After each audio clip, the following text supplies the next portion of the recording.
not it. It's close, but mine was stolen about a month ago, so no dice today either.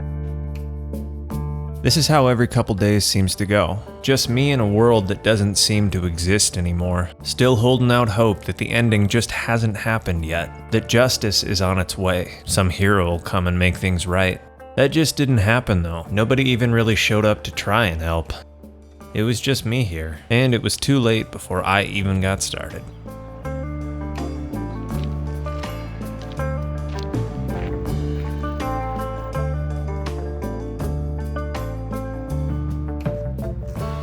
All I'm left with now are pieces that only really befit a running car. Finishing touches for a project that, at this point, hasn't really started. What good is a nice interior if there's no reason to use it?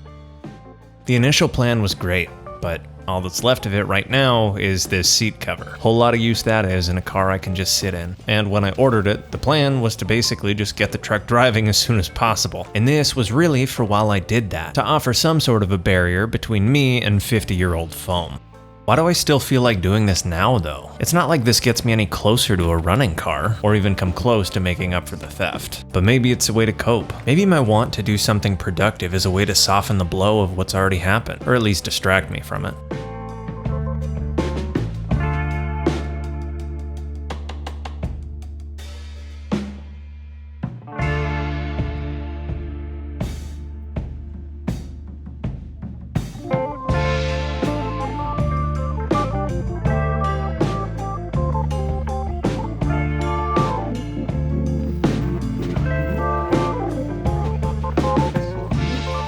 Well, look at that. I've effectively made myself a couch. Not the answer to my problem, but the answer to something, at least for now. And I guess for how cheap it was, I can't complain that much.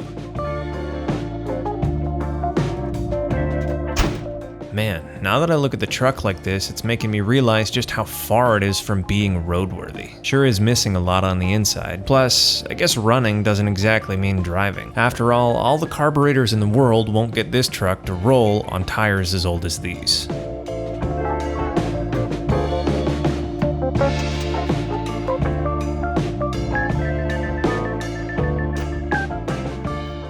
It seems like I was getting ahead of myself a bit. I got so excited about this truck being drivable based exclusively on ordering those parts to fix the engine. Now I'm wondering how far that would have really gotten me. Well, wheels and tires it is.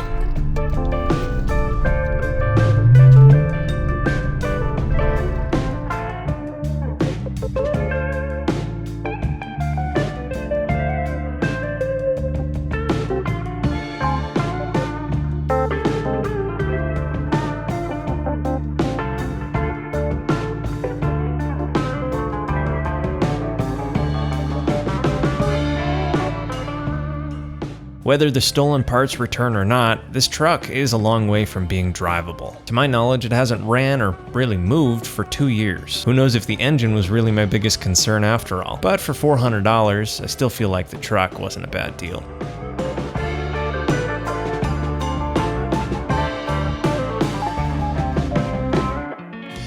I picked up a set of local wheels and tires. These were also extremely cheap. I didn't pick them up for the style. I didn't pick them up for the color of the wheels. I picked them up because the tires hold air, they're made within the last 3 decades, and I can toss them on now. Then if I have to, I can roll the truck down to the concrete to fix brakes or suspension or whatever it really ends up needing. Either way, I'm still holding out hope that those stolen engine parts will return. In my head, this is all just part of that story. Maybe if I can ignore it and distract myself by doing other things, that problem will just sort itself out. At least that's what I keep telling myself as a way to justify buying things for a vehicle that doesn't run.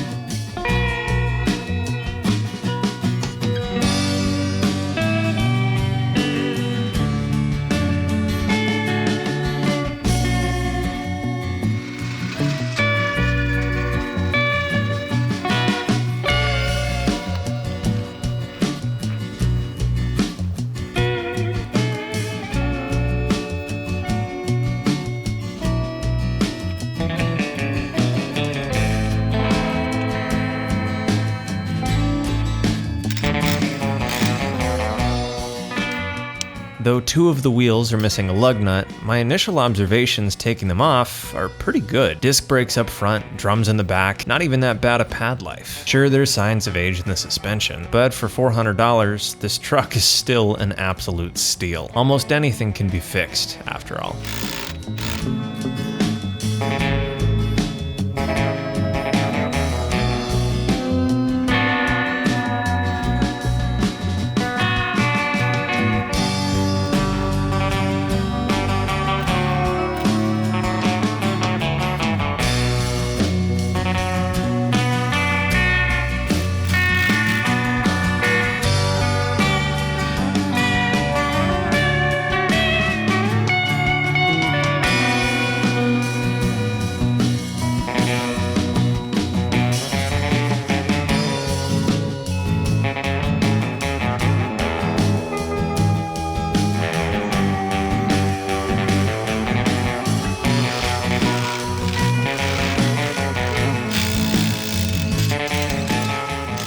Well, she ain't perfect, but I guess it's better than it was. The truck's no longer sitting on the wheels. These tires would at least make it around the block. So there's that. And I guess it's always nice to know that progress isn't at a complete standstill.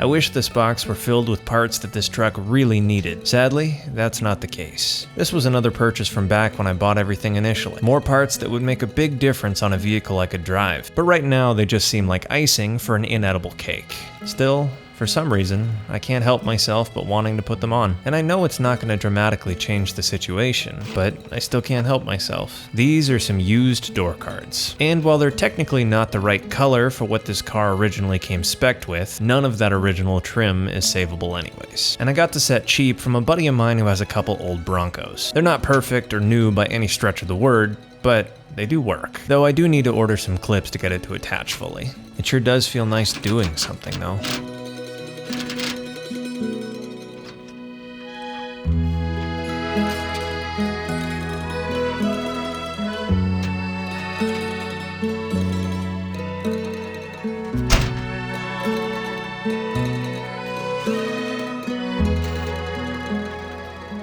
Things were starting to go just a bit too smoothly. So as fate normally does, it dealt me a little bit of a surprise. Even though I was sent 2 door cards, it wasn't exactly specified they were a pair. In fact, I found out they're a little more than that. They're completely identical. Both are for the driver's side, and sadly, that's not gonna work. So if I want a matching one, I'll probably have to go ahead and buy one. Just having one makes no sense. The issue with having an excuse to buy something for this truck again is that it makes me wonder if I should just buy everything again. And I'm talking all the parts that I ordered before, the same order again. But the first time I bought them just had to have been a sign. Maybe this story isn't meant to have a happy ending, and those parts will always get stolen no matter how many times I ordered them. What if it's some sort of a loop like that? Plus, sitting in a field is probably what this truck wants anyways. It's lived a long life, and up until I bought it, as far as it was concerned, that life was in its sunset stage. So much for that though. For some reason, even after everything that's happened, and all the reasons I've discovered that I shouldn't, I still feel compelled to throw money at this thing in the hopes that it runs. Like I'm not happy with the ending I've been dealt. I just want to do something about it, even if it's foolish. And as far as what they say about insanity, well, whatever it is, they should probably say it louder and be a little bit more compelling. That way people like me might actually listen instead of doing something foolish.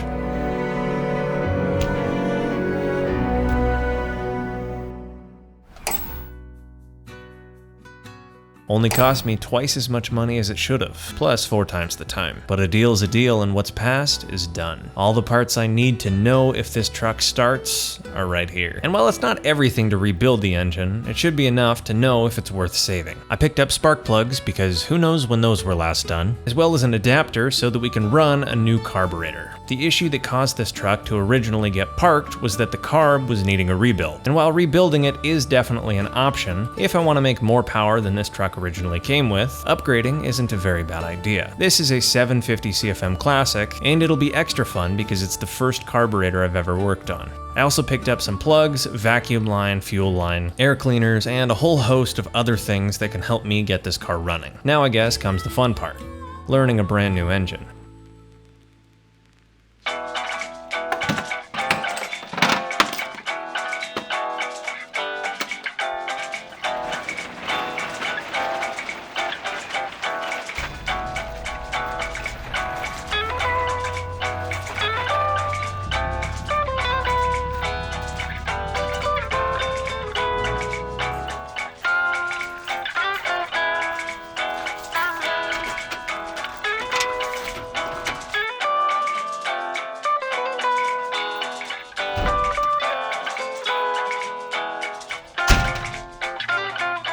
Ah yes, the big block 460. From what I've read, this engine has had many variations, and the 79 one that's in here is known as being one of the more complicated ones. That was one of the bad emissions years. What they did was add a whole bunch of vacuum-related systems that helped this truck get better miles to the gallon, produce less emissions. But I don't know how much that really did on a 7.5 liter. All it really did was reduce power and complicate the engine bay. But the good news is it's all reversible, and in doing so, this engine wakes up tremendously. From the looks of it as well, this engine isn't stock. At least the emission system isn't. There's a number of lines which presumably went somewhere, which are now completely capped off. The charcoal canisters are also nowhere to be found. So I guess what I'm dealing with is a half-assembled system. The one thing I've got going for me is a lot of it just simply doesn't have to go back on.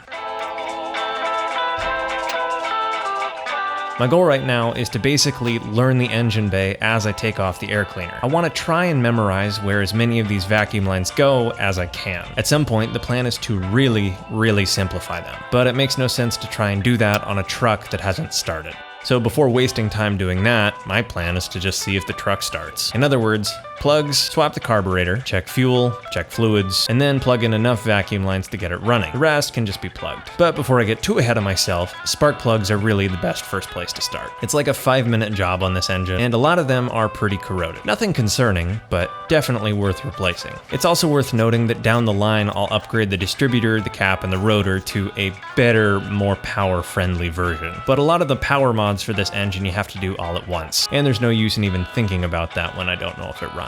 So definitely a cart before the horse situation.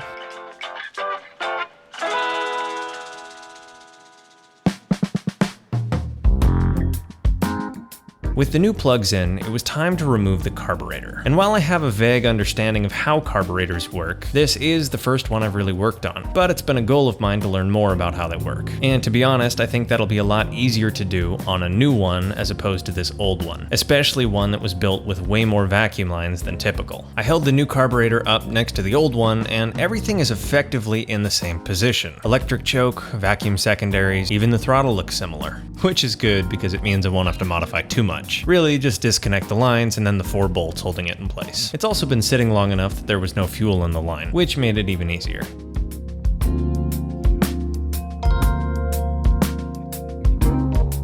Generally, a new carburetor is supposed to bolt roughly right where the old one goes. The issue is this era of Ford truck used a different mount than is popular nowadays. So there's a little base plate between the intake manifold and the actual carburetor that I'm going to need to swap. And to no surprise, there's emissions attached to this one as well. More power sapping goodness. The new base plate gets rid of that though. Long term, it'll make sense to get a better intake manifold, but that costs a lot more than an adapter plate. So for right now, this will allow us to run an upgraded carburetor and get the engine running a lot sooner.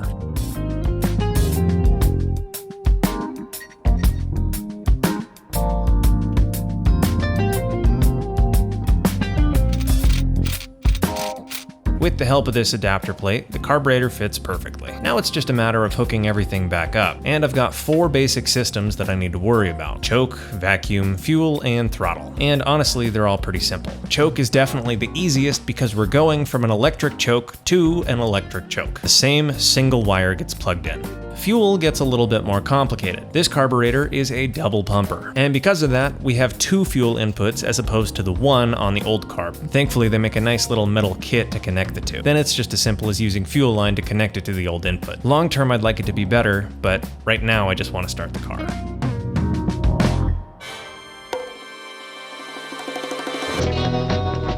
The next day, after another of many parts runs, I showed up with hopefully everything I needed to get the car running, though at this point I've started multiple days thinking that. All I really did yesterday before calling it quits was toss the air cleaner on top of the carb so nothing would get in the top. But in doing so, I noticed that this little breather for the valve cover didn't actually fit, so I bought a new one. Now it looks better, and it's not just going to leak oil. I also noticed that the throttle linkage, even though it's identical, now hits the new air cleaner. So while I was at the parts store, I also picked up a spacer. It ain't much, but now full throttle will actually be possible. I also spent a little bit of time reorganizing where the springs actually mount to the car. The actual throttle linkage was a little different between both carburetors, so I had to use different mounting positions. But all the springs really do is help throttle close.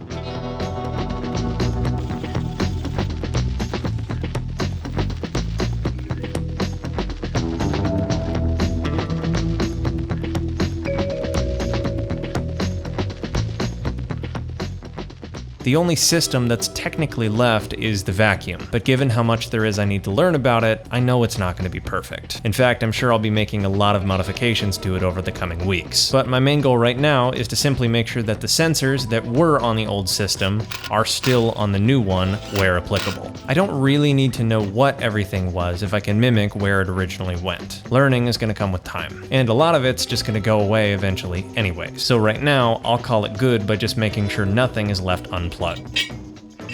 As far as fluids go in this car, when it's running, it'll get all new ones. For now, I double-checked there was enough oil to try and start the car, and topped off the coolant so it was at the right level. I also know that the previous owner used a fuel stabilizer before he left the car parked, and thankfully, what little fuel was left in the tank didn't smell varnished at all. So somehow, despite everything, I was finally ready to see if the car would start, and I was beyond excited. My dreams of a running truck were soon to become reality. Here goes nothing, I guess.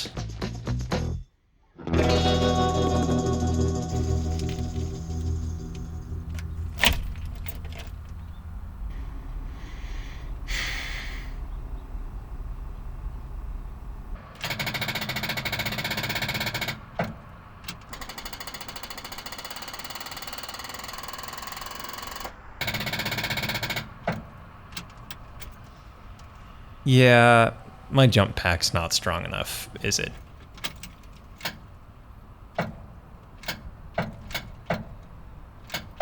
Well, at this point, how bad would buying a battery be?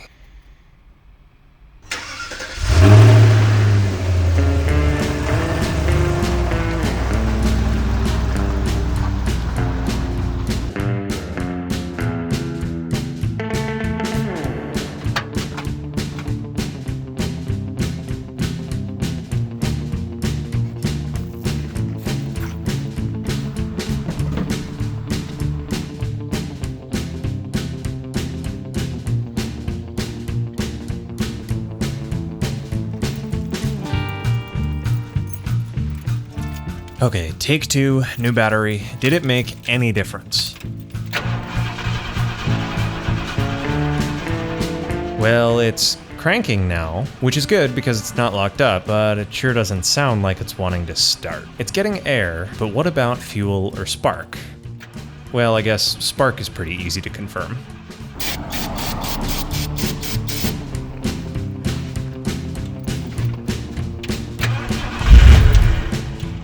Wasn't really questioning that with the new plugs though, but maybe it just needs more starting fluid.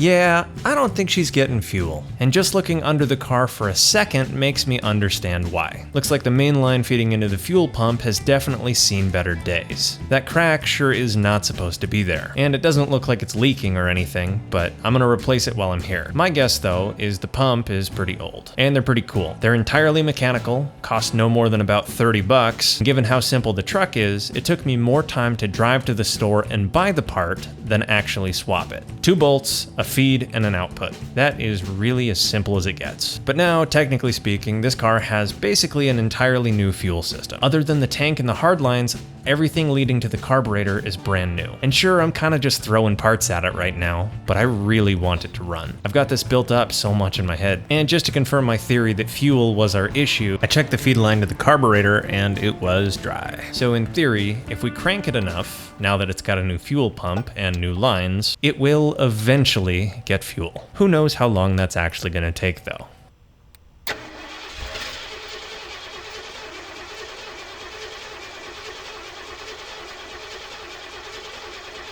I cranked it for a bit and out of curiosity checked the output line of the pump and it looks like it's working. Now the fuel is actually making it towards the carburetor, which it wasn't before. Too bad the actual line for the fuel pump is so long.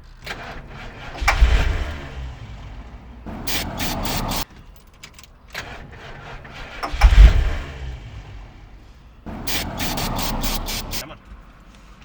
Come on. You got this.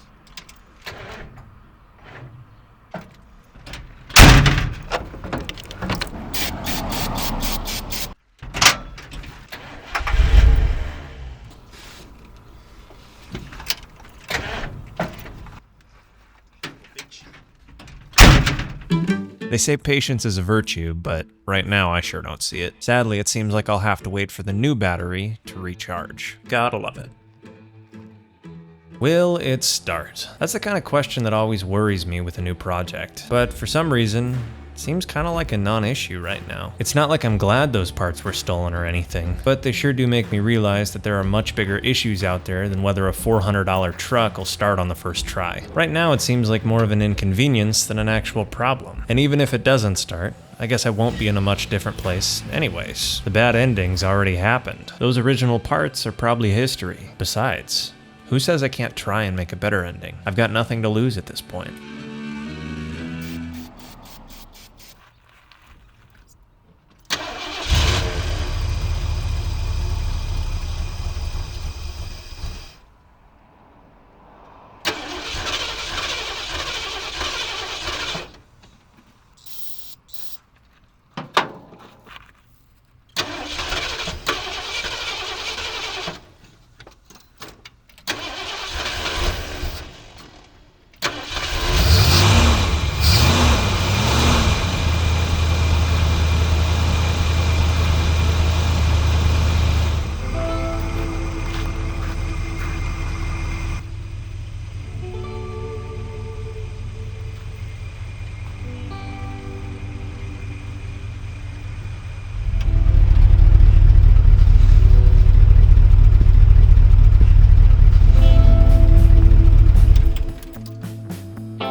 It's still hard for me to believe, but after everything, it looks like the truck is finally running. Sounds pretty healthy too. Nowhere near drivable, but honestly, right now, I don't even care. I'm just happy that a task with so many needless roadblocks was finally able to be completed.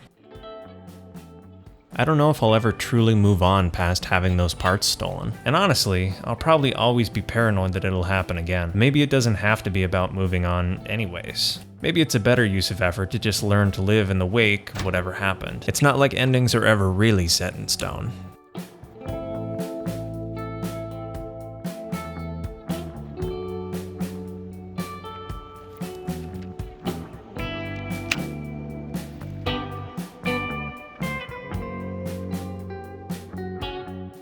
Thank you for watching. If you enjoyed the video, consider dropping a like and subscribing for more. That's the best way you can help support my channel. Either way, I'll see you guys in the next episode. Thank you again. Have a wonderful day.